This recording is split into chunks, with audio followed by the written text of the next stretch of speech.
अस्सलाम वालेकुम dear students, welcome to my YouTube channel. And जी स्टूडेंट्स, तो इस वीडियो में मैं आज आपके साथ शेयर करूंगा ENG 301 का असाइनमेंट नंबर 1 का सोल्यूशन। ठीक है, असाइनमेंट आप लोगों की आ चुकी है और इस असाइनमेंट को अटैम्प्ट करने की लास्ट डेट 15 जनवरी है। ठीक है, और यहाँ पे आप लोगों का एक क्वेश्चन है, टोटल 20 नंबर है और इस क्वेश्चन के 3 पार्ट्स हैं। तीनों पार्ट्स को आपने मतलब कि अटैम्प्ट करना है, उसके बाद इसके आपको नंबर मिलेंगे। ठीक है, ये पहला पार्ट 10 नंबर का है, दूसरा पार्ट 5 नंबर का है और जो सी पार्ट है वो भी आपका 5 नंबर का ही है। ठीक है, तो इसमें पहले आपने क्वेश्चन को समझना है कि आपने इसमें करना क्या है, उसके बाद आपने इसको अटैम्प्ट करना है। ठीक है, और बाकी जो यहाँ पे क्वेश्चन की तरफ जाने से पहले कुछ यहाँ पे इंपॉर्टेंट गाइडलाइंस है, वो ये है कि आप लोगों ने MS वर्ड के अंदर इसको अटैम्प्ट करना है। उसके अलावा फॉर्मेटिंग गाइडलाइंस में आप लोगों को कहा गया कि आप लोगों ने times new Roman font style और जो फ़ॉन्ट साइज़ है वो आपने इसका 12 रखना है। ठीक है, अच्छा अब क्वेश्चन की बात करते हैं। क्वेश्चन में पहला आपका स्टेप क्या होगा कि आपने एक रियल या किसी भी फिक्शनल कंपनी को आपने चूज़ करना है। ठीक है, कि आगे आपने उस कंपनी के रिलेटेड आपने बात करनी, तो कोई भी पाकिस्तानी कंपनी है, ठीक है, उसको आपने चूज़ कर लेना है। कोई भी वर्ल्ड वाइड है, जो भी मतलब कि कंपनी को आप चूज़ करना चाहते हैं, चाहे वो रियल में एग्जिस्ट करती है या नहीं करती है। अगर बेहतर है कि आप वही कंपनी को चूज़ करें जो कि रियल में एग्जिस्ट कर रही है। ठीक है, तो चूज़ ए रियल कंपनी। ठीक है, आपने एक रियल कंपनी को चूज़ कर लिया। उसके बाद आपने एक SWOT एनालिसिस करने हैं। SWOT का मतलब क्या होता है, मैं भी आपको यहाँ पे दिखाता हूँ। ठीक है, SWOT basically stands for strength और W stands for weaknesses, O opportunities and T stands for threats. ठीक है, तो SWOT एनालिसिस एक टेक्निक होती है जिसके ज़रिए आप अपनी कंपनी का जो मतलब कि यानी कि आपका बिजनेस होता है, उसके जो 4 मेन एस्पेक्ट्स होते हैं। ठीक है, कि एक तो उस बिज़नेस की स्ट्रेंथ क्या है, उसके बाद उसकी वीकनेसेस क्या है, उसके बाद उसके अंदर अपॉर्चुनिटीज़ क्या है। ठीक है, और उसके बाद उस बिज़नेस को किन थ्रेट्स का सामना है। तो इन 4 चीज़ों को आप मतलब कि स्टडी करते हैं SWOT एनालिसिस जब भी आप करते हैं। तो इसमें जब आपकी कंपनी के अंदर क्या चीज़ आपको बेस्ट करनी है, क्या चीज़ आपकी कंपनी के अंदर लैग कर रही है, क्या चीज़ आपको आगे जाके करनी है। ठीक है, और किन चीज़ों का आपकी कंपनी को थ्रेट्स हैं। ठीक है, वो तमाम चीज़ें आप इसमें मतलब कि एनालाइज कर लेते हैं। तो इसके बाद आप लोग अपने बिजनेस की जो स्ट्रक्चर होता है उसको भी चेंज करते हैं। बाज़ औक़ात आप लोग स्ट्रेटजीज चेंज करते हैं, टेक्निक चेंज करते हैं। ठीक है, तो वो सारा आप लोग जब आप SWOT एनालिसिस कर लेते हैं तो इसमें हर चीज़ खोलकर आपके सामने आ जाती है। तो यही काम आपने भी करना है कि आपका जो मेन मतलब के क्वेश्चन है, ठीक है, कि कंपनी को आपने चूज़ कर ली कि आप इस कंपनी का SWOT एनालिसिस करेंगे। उसके बाद आपने उसकी इंटरनल स्ट्रेंथ वही बात की। ठीक है, S for strength, W for weaknesses, उसके बाद O for opportunities and T for threats. ठीक है, तो उसको आपने एवेल्यूएट करना है, लिखना है। उसके बाद आपने जो मतलब कि यहाँ पे इसमें एनालिसिस के अंदर जहाँ पे आपने स्ट्रेंथ के अंदर, ठीक है, 4 स्ट्रेंथ लिखी हैं, 5 लिखी हैं। उसके बाद 1 बाई 1 आपने उसको मज़ीद लिखना है और थोड़ा सा एक्सप्लेन करना है। एक्सप्लेन करने के साथ आपने उसका रेलिवेंट डाटा वहाँ पे लाजमी प्रोवाइड करना है, ताकि जो बात आप कर रहे हैं उसको आप डाटा के साथ वहाँ पे सपोर्ट कर रहे हो। ठीक है, यहाँ पे ईच एस्पेक्ट का मतलब ये है, ठीक है, ये लिखो हुआ ईच एस्पेक्ट, इसका मतलब ये है कि जब आप ये सारा काम ऊपर वाला कर लेंगे जो कि पार्ट A के अंदर होगा, स्ट्रेंथ आपने लिख ली है, वीकनेसेस आपने लिख ली है, इंटरनल एक्सटर्नल अपॉर्चुनिटीज़ आपने लिख ली हैं और थ्रेट्स आपने लिख ली हैं। अब उसके बाद आपने स्ट्रेंथ के अंदर मतलब कि स्ट्रेंथ के रिलेटेड आपने डाटा ऐड करना है। ठीक है, उसके बाद आपने वीकनेसेस की रेलिवेंट आपने डाटा ऐड करना है।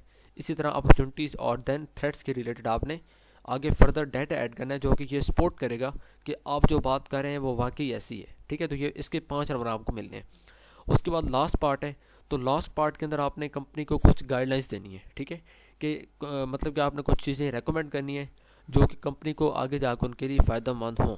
तो जो भी आप ऊपर से मतलब कि फाइंडिंग या कंक्लूजन आप मतलब कि एट द एंड जब आपके पास आ जाएगा कि आपने एनालिसिस कर लिए, आपने स्ट्रेंथ भी देख ली है, आपने उसकी कंपनी की वीकनेसेस भी देख ली हैं, आपने अपॉर्चुनिटीज़ भी देख ली हैं और उसके बाद आपने थ्रेट्स को भी आइडेंटिफाई कर लिए। उसके बाद आपने डाटा के साथ भी उसको सपोर्ट कर लिया। अब लास्ट काम आपका क्या होगा कि आपने इन तमाम को देखते हुए, इन तमाम को माइंड में रख कर आपने कंपनी के लिए कुछ गाइडलाइंस को भी आपने वहाँ पे बताना है कि कंपनी को आगे क्या करना चाहिए। ठीक है, उसके बाद यहाँ पे आपको एक वीडियो का लिंक दिया, अगर आप इस वीडियो को देखना चाहते हैं आप देख सकते हैं। मैंने इस वीडियो को ओपन नहीं किया, आप सिंपली इस लिंक को यहाँ से कॉपी करेंगे और गूगल पे जाके आपने इसको पेस्ट कर देना है। ठीक है, तो वीडियो आपके सामने ओपन होगी। चले मैं इसको यहाँ पे पेस्ट करता हूँ, Ctrl+V, और इसको एंटर करते हैं। तो यही वीडियो थी मेरे ख्याल में, हाँ यही है। ठीक है, ये 6 मिनट और 28 सेकंड की वीडियो है। इसके अंदर आपको कहा गया है कि what is SWOT definition example. ठीक है, तो यहाँ पे आपको इसके एग्जांपल दी हुई है। ठीक है, उसके बाद why use the SWOT analysis, इसको क्यों किया जाता है। उसके बाद वीकनेसेस को कैसे आइडेंटिफाई किया जाता है, ठीक है, फिर अपॉर्चुनिटीज़ को कैसे किया जाता है। तो ये बेसिकली इस वीडियो के अंदर आपको सारी बातें क्लियर की गई हैं, ठीक है। तो इसको आपने लाजमी वॉच कर लेना है। अगर आप वॉच नहीं करते हैं तो मैं उम्मीद करता हूँ कि आपको सारी बात की समझ आओ, क्योंकि आप लोग आसानी से इसको अटैम्प्ट कर सकते हैं जब मैं आपको अभी अपना सोल्यूशन दिखाऊंगा। तो चलते हैं जी सोल्यूशन की तरफ। जी स्टूडेंट, तो ये आप लोगों की सोल्यूशन फाइल है। अच्छा, यहाँ पे देखें तो क्वेश्चन मैंने आपके सामने ऑलरेडी एक्सप्लेन कर दी। उम्मीद करता हूँ कि आपको क्वेश्चन की अच्छे अंदाज में समझ आ गई होगी, ठीक है। अगर आपको स्टिल कहीं पे मसला होता है तो लाजमी आप लोगों ने कमेंट्स बॉक्स में मुझे बताना है और मैं इंशाल्लाह आपको वहाँ पे समझा दूंगा। कहीं भी अगर आपको मसला आएगा नहीं, क्योंकि मैंने काफ़ी डिटेल के अंदर एक्सप्लेन किया, और अभी फर्दर जब आप इसका सोल्यूशन देखेंगे तो मज़ीद आपको यहाँ से आपकी जितनी भी कन्फ्यूजन होंगी वो यहाँ से क्लियर हो जाएंगी, ठीक है। अच्छा, तो यहाँ पर देखें, फ़र्स्ट ऑफ ऑल आपने उस कंपनी का नाम बताना है कि जो कि आपने चूज़ किया। अब यहाँ पे मैंने पहली हेडिंग दी चूज़न कंपनी, कि मैं आगे जो भी बात करूँगा, क्योंकि उन्होंने आपको पहला स्टेप यहाँ पे देखें क्वेश्चन के अंदर, ठीक है। यहाँ पे ये देखें चूज़ ए रियल और फिक्शनल कंपनी। तो यहाँ पे आपने एक कंपनी को चूज़ करना है। पहला काम तो यही है कि आपने कंपनी को चूज़ करना है। तो मैंने यहाँ पे एंग्रो कॉर्पोरेशन को मैंने यहाँ पे चूज़ किया है। तो मेरी ये यहाँ पे कंपनी है जिसको मैंने यहाँ पे चूज़न कंपनी मेरी ये है। अच्छा, उसके बाद अब मैंने आगे इसके बारे में थोड़ा सा मैंने यहाँ पे लिख दिया, ठीक है। अच्छा, यहाँ पे देखें कि इट इज़ डाइवर्स पोर्टफोलियो, मतलब कि इसके बारे में थोड़ा सा लिख दिया कि इसके अंदर फूड, केमिकल, एनर्जी मिक्स, ठीक है। तो इस तरह के जो मतलब के होते हैं इस कंपनी के अंदर इस तरह की चीज़ें शामिल हैं। अच्छा, उसके बाद अब हमने यहाँ पे आगे चलना है और पार्ट ए को हमने यहाँ पे सॉल्व आउट करना है। तो पार्ट ए के अंदर हमें क्या कहा गया था कि आपने स्ट्रेंथ को, वीकनेसेस को, एक्सटर्नल अपॉर्चुनिटीज़ को और उसके बाद थ्रेट्स को आपने यहाँ पे लिखना है। तो अब यहाँ पे फर्स्ट ऑफ ऑल मैंने यहाँ पे इसकी जो स्ट्रेंथ है इस कंपनी की, एंग्रो कॉर्पोरेशन की, उसको मैंने यहाँ पे कुछ इस तरह की स्ट्रेंथ की हेडिंग दी है। पहले मैंने पार्ट ए लिखा है, ठीक है, पार्ट ए की हेडिंग है। फिर उसके अंदर जो स्ट्रेंथ है, ठीक है, उसके बारे में हमने यहाँ पे बताना है कि इस कंपनी की जो मतलब के स्ट्रेंथ है वो क्या है। तो सबसे पहले तो मार्केट लीडर है, ख़ास तौर पर फर्टिलाइज़र के अंदर, ठीक है, कि एंग्रो कॉर्पोरेशन ख़ास तौर पर फर्टिलाइज़र के अंदर इसको मार्केट लीडर कहा जाता है। क्यों कहा जाता है उसको मैंने यहाँ पे आगे लिख दिया है। मैं हर हेडिंग को वन बाय वन एक्सप्लेन नहीं करूँगा, अदरवाइज वीडियो काफ़ी लंबी हो जाएगी। उसके बाद डाइवर्सिफिकेशन, ठीक है। डाइवर्सिफिकेशन क्या है कि एंग्रो कॉर्पोरेशन किसी एक चीज़ के रिलेटेड नहीं है।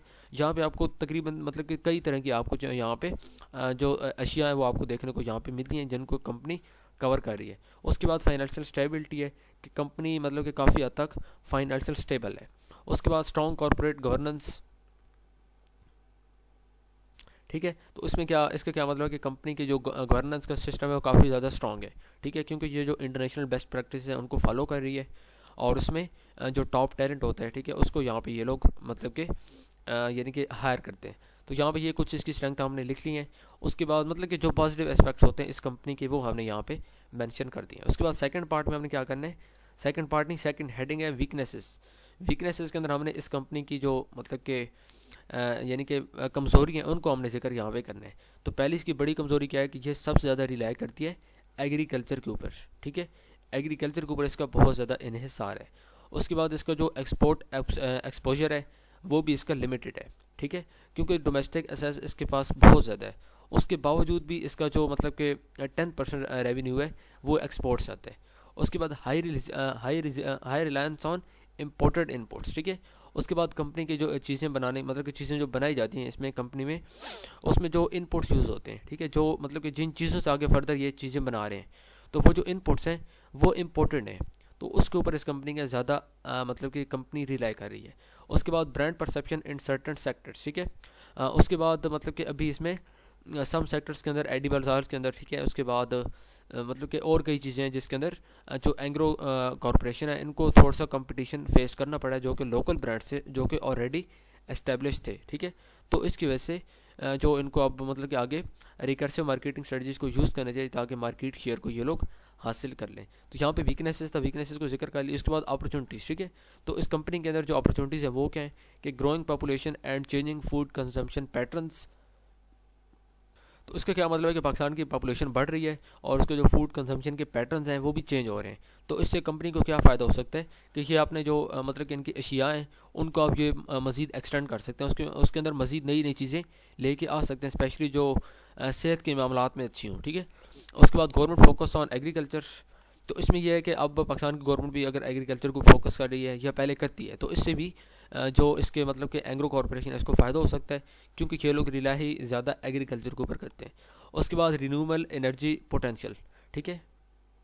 उसके बाद पाकिस्तान में मतलब कि यानी कि जो एनर्जी पोटेंशियल है, ठीक है, उसको रिन्यूएबल करने के रिसोर्स आप यहाँ पे पाकिस्तान में मतलब कि काम कर रहे हैं, तो उसमें भी इस कंपनी को फ़ायदा हो सकता है। उसके बाद रीजनल एक्सपेंशन, तो अब इस कंपनी ने अपने आप को पाकिस्तान के डिफरेंट रीजन्स में एक्सपेंड करना स्टार्ट कर दिया है, और with the passage of time ये करेंगी भी सही, तो उससे भी काफ़ी ज़्यादा अपॉर्चुनिटीज़ इस कंपनी के लिए हैं। उसके बाद ये थ्रेट्स हैं, तो थ्रेट्स का जिक्र यहाँ पे इकोनॉमिक इंस्टेबिलिटी है, उसके बाद पोलिटिकल अनसर्टेनिटी है, ठीक है, उसके बाद इंटेंसिफाइंग कंपटीशन है, उसके बाद क्लाइमेट चेंज है। तो ये यहाँ पे 4 इसके मेन थ्रेट्स हैं, इसको हमने यहाँ पे लिख दिया है। उसके बाद डिटेल एक्सप्लेनेशन हमने किया कि ईच स्ट्रेंथ की, अब पहली स्ट्रेंथ हमारी ये थी कि मार्केट लीडर इन फर्टिलाइज़र, कि फर्टिलाइज़र के अंदर जो एंग्रो कॉर्पोरेशन है, ये इसको मार्केट लीडर कहा जाता है। क्यों कहा जाता है, उसको हमने यहाँ पे 3 जो स्ट्रॉन्ग मतलब कि पॉइंट्स हैं उनके साथ हमने यहाँ पे डाटा थोड़ा सा बता दिया, ये पहले दोनों पॉइंट्स में। इसी तरह सेकंड स्ट्रेंथ थी, उसके बारे में हमने यहाँ पे ये डाटा बता दिया है, ठीक है। इसको आप रीड करेंगे, बिल्कुल आसान वर्डिंग में लिखे हुए, ठीक है, इसमें कोई मतलब कि मुश्किल वर्डिंग नहीं है। उसके बाद थर्ड हमारा यहाँ पे जो स्ट्रेंथ थी उसके बारे में फाइनेंशियल स्टेबिलिटी थी, इसके बारे में हमने यहाँ पे डाटा लिख दिया है। उसके बाद एक और हमारा जो लास्ट स्ट्रेंथ थी वो थी स्ट्रॉन्ग कॉर्पोरेट गवर्नेंस, ठीक है, तो उसके बारे में हमने यहाँ पे थोड़ा सा एग्जांपल लिख दिया या हमने डाटा यहाँ पे एंटर कर दिया। उसके बाद वीकनेसेस को लेकर हमने यही काम किया, एज इट इज़ वीकनेस वही जा रही है जो कि हमने ऊपर स्टडी की है, उसको लेकर हमने यहाँ पे थोड़ा सा डाटा ऐड कर दिया, ठीक है, जो कि 2 पार्ट्स में। इसी तरह फिर दूसरी वीकनेस थी, उसके बारे में हमने यहाँ पे ये 2 पार्ट्स में डाटा ऐड किया है। उसके बाद तीसरी वीकनेस ये वाली थी, इसके बारे में हमने यहाँ पे ये डाटा ऐड कर दिया, ठीक है। उसके बाद लास्ट हमारी वीकनेस थी, इसके बारे में हमने यहाँ पे ये डाटा ऐड कर दिया है। अच्छा, उसके बाद अब लास्ट पे आपने इसके जो SWOT एनालिसिस तो आपने कर लिए, ठीक है, आपने थ्रेड्स भी देख लिए हैं, आपने कंपनी की स्ट्रेंथ, वीकनेसेस, अपॉर्चुनिटीज़ आपने सारी देख ली हैं, डाटा भी आपने बता दिया है। अब आपने क्या करना है कि आपने रेकमेंड करना है कंपनी को कि मतलब कि आगे वो कुछ चीज़ों को अपनी कंपनी के अंदर शामिल करे। ये जो आप स्टेप बताएंगे, ये स्टेप्स वो कंपनी ले तो उसको आगे जाके फ़ायदा होगा, ठीक है। ये आपने स्टडी कर लेना, बिल्कुल आसान वर्डिंग में, मैं इसको एक्सप्लेन नहीं कर रहा, वीडियो ऑलरेडी काफ़ी लंबी हो रही है, ठीक है। अगर आपको कहीं पे मसला होता है तो लाजमी आप लोगों ने पूछना, अगर आप चैनल पर न्यू है तो चैनल को आपने सब्सक्राइब लाजमी करना है, और उसके साथ लगे बेल आइकन के बटन को आपने लाजमी प्रेस करना है, ठीक है, ताकि आगे जितनी भी मैं इस तरह की सोल्यूशन अपलोड करूँ उसका आपको फ़ायदा हो सके, ठीक है। स्टूडेंट्स, तो मिलते हैं नेक्स्ट वीडियो में, टिल देन अल्लाह हाफिज़, थैंक यू सो मच।